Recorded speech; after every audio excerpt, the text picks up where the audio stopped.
دیکھیں جی، میں یہ کہوں گا کہ معراج کا ایک تحفہ یہ ہے کہ سرکار دو عالم علیہ السلام فرماتے ہیں میری امت کا جو شخص کسی میں صلح کرا دے گا اس کے لیے جنت کی بخشش کا پروانہ اللہ جاری فرما دے گا۔ اگر کوئی ناراض ہے تو خدا کے لیے صلح کر لے، اگر آپ کسی میں ناراضگی دور کر سکتے ہیں تو دور کروائیں، نوافل پڑھیں،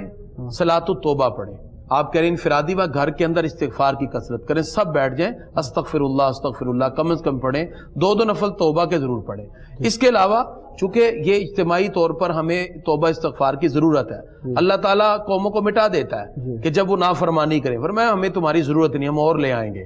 تو اب یہ ساری کنڈیشن وہ نظر آ رہی ہے، اس پرسپیکٹیو میں اگر ہم دیکھیں تو ہمیں توبہ استغفار کے ساتھ اللہ سے اجتماعی توبہ کرنی ہے۔ تو گھروں میں اور جہاں بھی ممکن ہو بیٹھیں، استغفار کثرت سے کریں، اور کوشش کریں رجب کا روزہ بھی رکھیں، اگلے دن کا روزہ رکھیں۔ پھر روزے کی حالت میں اللہ کی بارگاہ سے گزارش کریں، چونکہ اللہ تعالیٰ روزے کی حالت میں بندے کی عبادت کو یقیناً قبول کرتا ہے، اس کی رحمتیں ہیں۔ تو یہ ایک سب کیفیت، یعنی رات عبادت میں نوافل کے ذریعے استغفار پڑھیں، اپنی قضا نمازوں کو لوٹائیں، آئندہ 5 وقت نماز پڑھنے کا عزم سمیم، قرآن کی تلاوت، گھروں میں پاکیزگی، طہارت ظاہری باطنی کا خیال رکھیں۔ اور یہ جتنی بے حیائی فحاشی پھیل رہی ہے اور معاشرہ ہمارا برائی کی دلدل میں پھنس رہا ہے، ہم ان سب چیزوں سے جو اب کھلے عام لوگ جو ہے اس پر کسی قسم کا، یعنی وہ جو پہلے لوگوں میں شرم و حیا کا تصور تھا وہ بھی ختم ہوئی۔ وہ حدیث میں ہے نا، سرکار فرماتے ہیں اذا فاتک الحیاء ففعل ما شئت، جب حیائی چلی جائے پھر جو مرضی کرو۔ تو ہم اس جگہ پہ پہنچ گئے ہیں، تو اللہ تعالیٰ نے پھر دکھایا جھٹکا دے کے کہ تم